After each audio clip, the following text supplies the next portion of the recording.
Hold on, before you pack all your belongings and head to Colorado for your new state, you definitely need to watch this video. So I'm gonna give you guys some reasons why this state might not be for you. So you guys definitely want to stay tuned. And I'm Lorraine King with Keller Williams Integrity down in Cherry Creek, Colorado. And if you guys enjoyed the videos on the Denver greater area as well as the real estate tips and tricks, please follow me on all social media accounts, Lorraine King Real Estate. And you might be moving into the area. And if you are, utilize the number below. Give me a call. Let me help you guys out with that. Every state has its pros and has its cons. And every state is kind of catered to a certain individual or might meet a certain individual criteria than another. So in this video, I'm gonna list some things that might be a deal breaker for you. That might say, hey, that state is not for me, because those things would drive me crazy. You know, it's something on my list that I can't just check off and just say forget about it. So the first thing I want to talk about is the weather. So the weather here is not consistent. If you like to know, okay, summertime, I know it's going to be hot, so I can prepare for the summer, months in advance. This is not the state for you.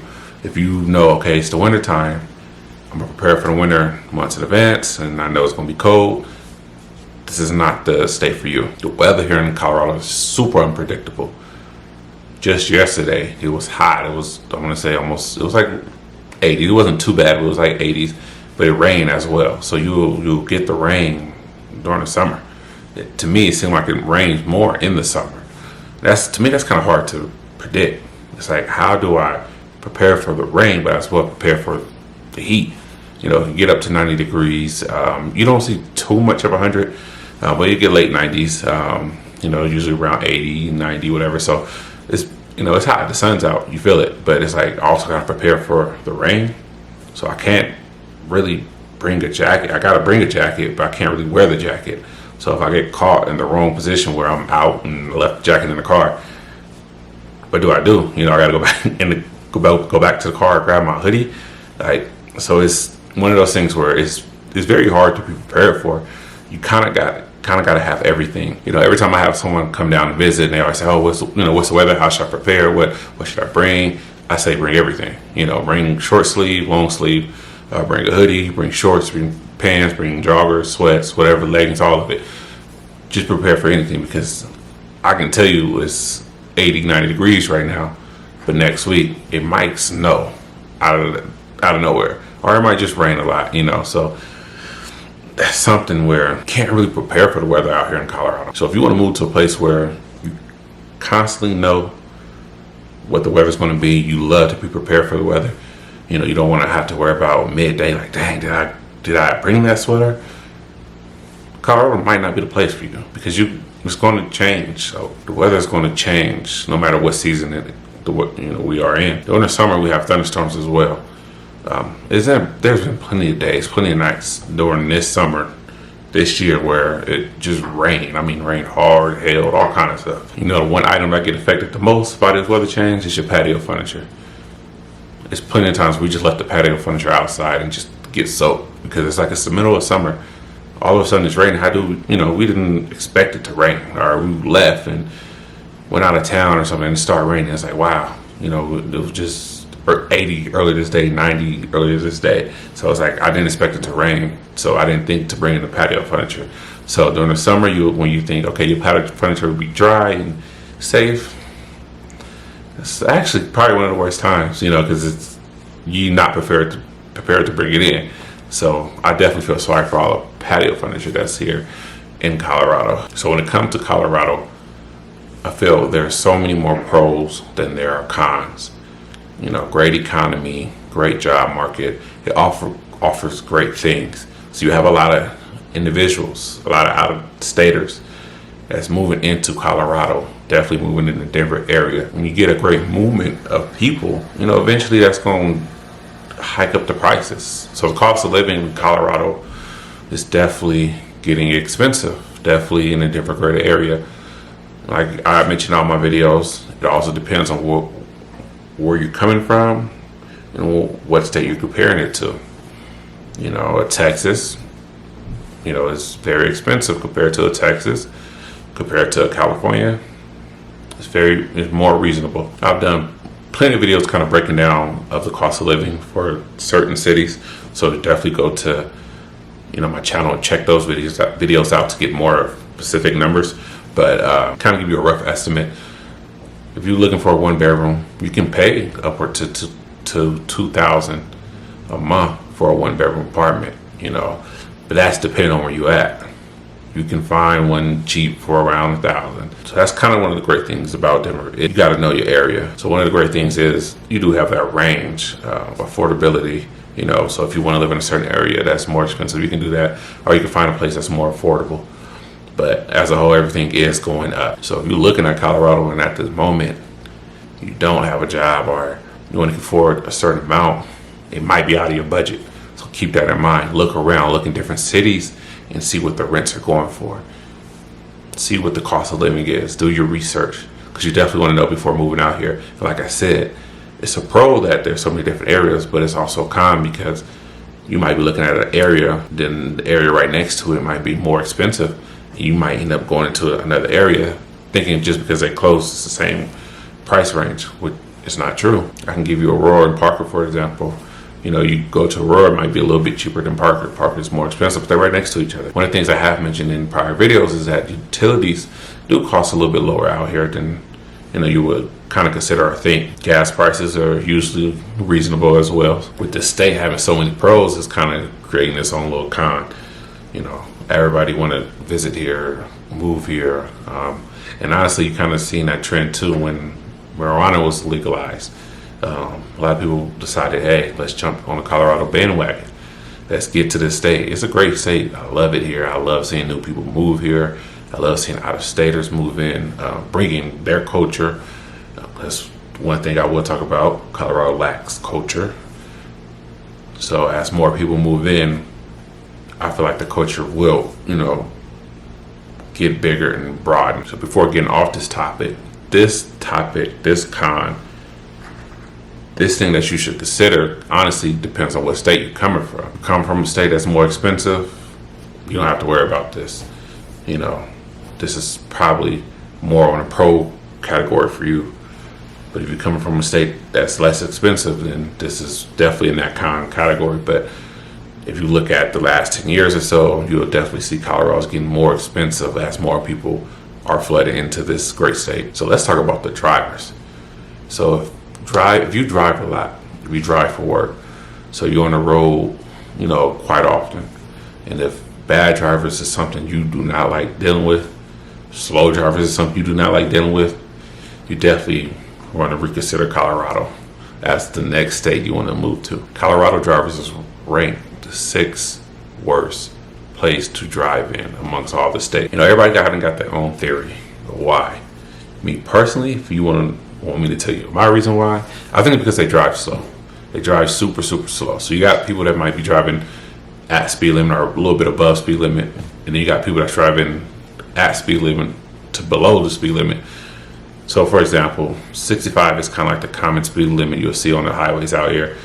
Usually you'll see people going 64. The average movement of the traffic will be like 64. Where back home in California, our 65 is our average on the highway, but we more close to 75 is the traffic movement. So you got to average probably like 75 to keep up with everybody else. But out in Colorado, it's like 64. So you have somebody going 70, 75, they look like they're speeding just because everybody else is moving slow. They don't know how to merge at all. They jump in early before merging. So back home, when we merge, we're going to ride it all the way, then it kind of fits in perfect. It slides in perfect. Out here, they're going to get in early. So what that does is slow down the traffic. If you got it, the merge is up here, but everybody right here is trying to get over super early. Now it's slow down this lane, it's slowing down both lanes. So now it's making it harder for people to get over because you got everybody stopping, trying to get over early. But if you take it, you can kind of merge together. That's called merging. But out here, they want to jump in super early. I'm riding the lane all the way to I can't no more because then they make it so much easier for them to merge over. So it's like a lot of the rules is, I don't know, it's weird. Slow is like definitely the main thing. My fiance will tell you, when I'm in a car, I hate driving out here because they're driving slow. It's like they're scared as well. When you let them get over, if they need to get over, blinkers on, trying to get over, they want you to almost come to a stop or give them this big gap to get over. It's like, I'm giving you enough room to get over, so it's like scary driving and then making it worse. And that's kind of, you want to talk about traffic. That's why I think there's becoming a lot of traffic. You'll see big gaps in between cars, and they're not using the gaps.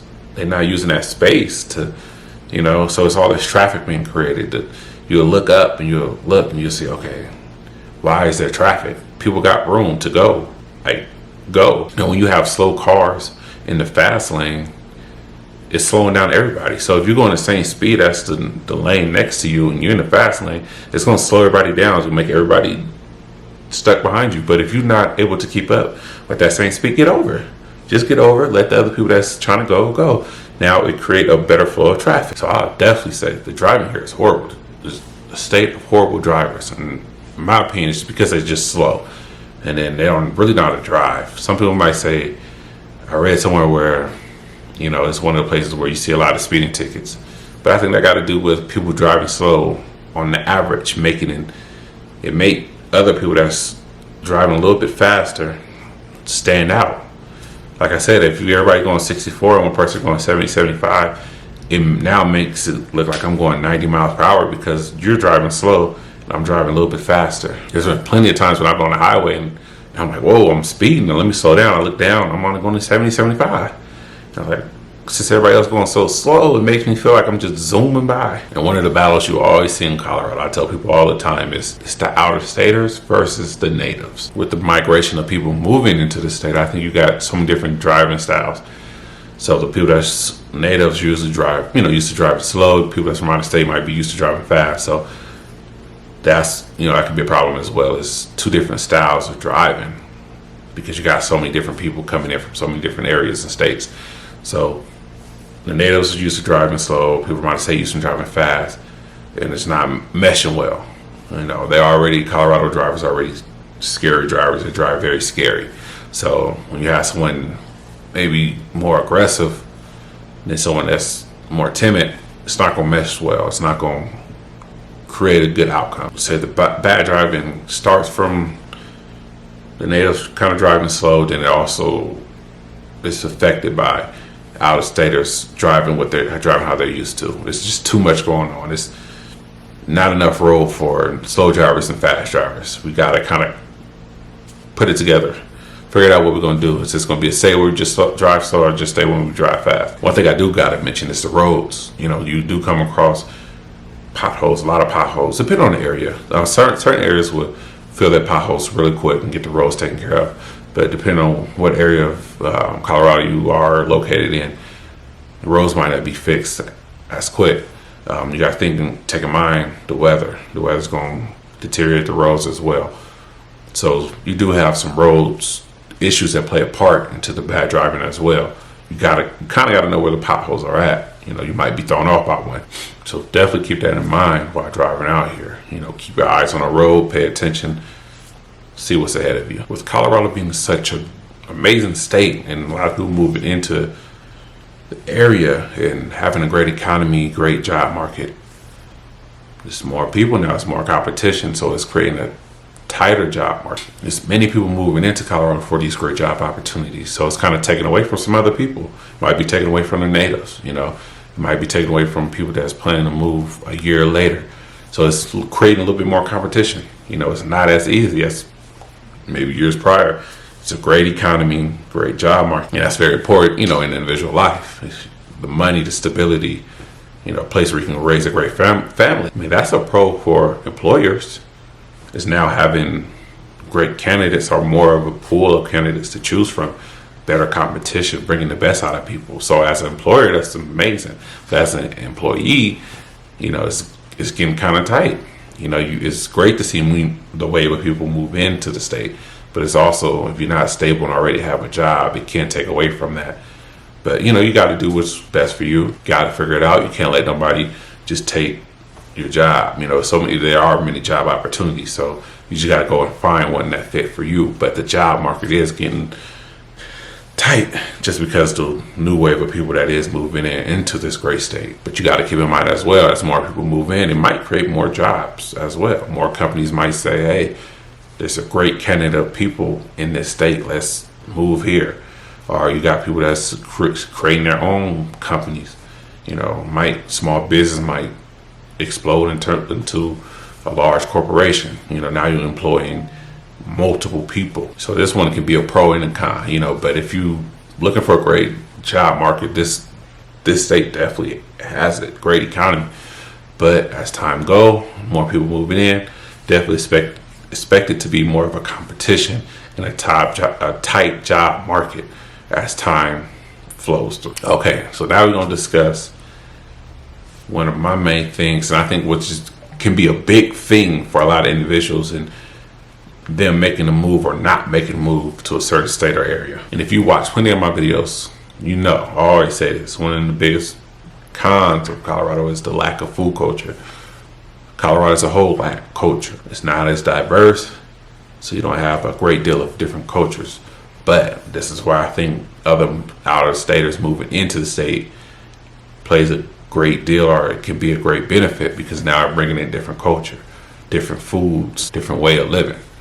But as a whole, Colorado definitely lacks food culture. I definitely feel like it can be a place to where it can have amazing food, a state to visit to where you get some good food, a great food atmosphere. But it's just one of the main things is, I think, is the taste of the food. It lacks the seasoning, the spices, that great taste. You know, so if you go to a restaurant, the atmosphere is amazing, great service. You know, the food might be cooked great, but it lacks taste. You know, you're not super amazed.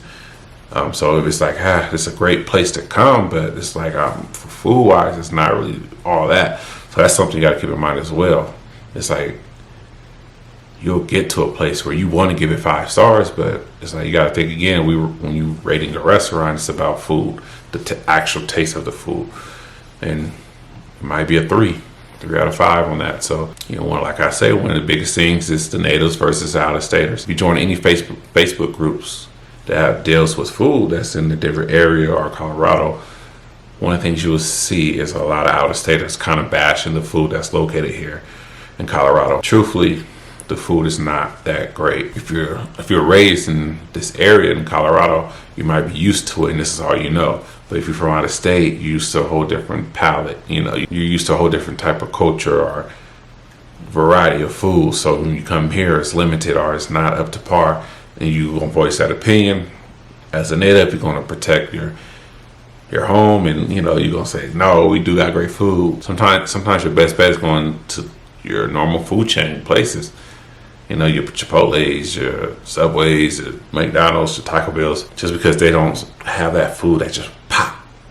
You know, I actually did a video on some of the top restaurants I feel in the Denver greater area. So definitely check that out, because I did have some great restaurants, and it was all kind of sit down restaurants, a little bit more expensive as well. So when deciding a restaurant or a place to eat, you know, we always look at the reviews, Yelp reviews, Google reviews, you know, give us an idea of exactly what we get ourselves into. And I always tell people all the time out here, it's very tricky. Once again, natives versus out-of-staters. You know, I just mentioned that, and that plays a big role in the reviews. I've been to places where natives mostly, you know, writing the reviews, saying, hey, this place is great, it's amazing, great taste, blah, blah, blah. Go visit, you know, taste don't live up to what it was stated. So always keep that in mind. Like I said, when choosing a restaurant, definitely looking at reviews. Who is the one writing the reviews? If someone mentioned, hey, I'm from out of state, you know, and I blah, blah, blah, I like this restaurant, it was great. Hey, I would take that review a little bit more serious than versus someone saying, hey, we was always coming here as a child, or we was raised here, because they're used to a certain type of food here. But with the movement of people, I think we definitely will see an improvement in the food quality here in Colorado.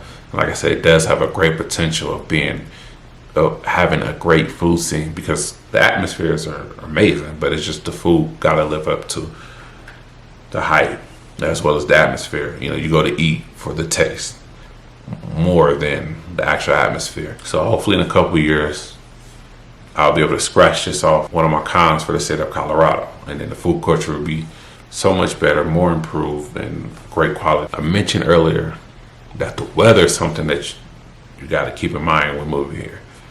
Not just the weather, but the climate as well. So the climate's very dry here. So expect to get bloody nose if you never got them before. Expect chapped lips and dry skin as well. You got to stay moisturized. You would definitely feel it here. When I go back home, there's certain things that are not required, that are required here back in Colorado. I stay with my handy dandy Carmex. I stay with that all the time. Stay with my lotion. Very important. When I first moved to Colorado, I actually had dreads, was playing football down in CSU, and I remember on the field, I used to see my dreads used to come out a lot. They'd be pulled out just because it was so dry and easy to break apart, you know, versus back at home. You know, it's like when you playing on the field, people gonna pull your hair, but here it was like I was losing dreads all the time just because it was so dry. I had to keep my hair moisturized. Now with having short hair, doesn't matter as much, but still got to keep it moisturized and skin glowing and all that stuff. So definitely keep that in mind. If dry climate is something you can't deal with, or maybe it affects you in a health way or whatever, definitely keep that in mind, because it's extremely dry here. You would definitely feel it. It's something that you can't just overlook. You know, you might get dust storms. If you grow in a garden, keep this in mind as well. Colorado's like living in a desert climate, and we are seeing a little bit more water restrictions throughout the year. There you have it. I just gave you guys some good reasons why this state, Colorado, might not be the state for you. So if you guys have any questions in regards to real estate in the Denver greater area, please utilize the number below. Once again, I'm Lorraine King with Keller Williams Integrity down in Cherry Creek, Colorado.